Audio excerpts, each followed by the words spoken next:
Hi అండి. Welcome to Sanitha garden. ఇదిగోనండి ఈరోజు మంచి వీడియోతో మీ ముందుకు వచ్చేసాను. క్యారెట్ చూసారా ఎంత కలర్ఫుల్గా ఉందని. నా గార్డెన్లో ఈరోజు హార్వెస్ట్ చేసుకుంటున్నానండి.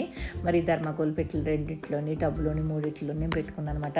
మరి ఇది పెట్టుకుని నేను 4 నెలలు అయిందండి. అసలు ఇది 3 నెలలకు హార్వెస్ట్కి వచ్చేస్తుంది, కానీ మన దగ్గర కొంచెం 4 నెలలు పట్టిందండి. ఇది 4 నెలలు అయింది. చూసారా ఎంత బాగా వచ్చినాయని. మన చిన్న చిన్న టబ్బుల్లో పెట్టాను నేను. పెడితే నిజంగా చాలా చాలా బాగా వచ్చిందండి. చాలా బాగా సక్సెస్ అయ్యాను. ఇది వరకు ప్రీవియస్ వీడియోలో కూడా చూడండి మీరు, అందులో కూడా నేను బాగా హార్వెస్ట్ చేసుకున్నానండి. ఇదండి ఎండాకాలం వర్షాకాలం కంటే కూడానండి ఇది శీతాకాలం బాగా పండుతుందండి. ఇదైతేనే దుంప వ్యవస్థ కదా, పొటాటో ఒకటి, క్యారెట్ ఒకటి, బీట్రూట్ ఇవన్నీ కూడా చలికాలంలో బాగా గ్రోత్ అవుతుందండి.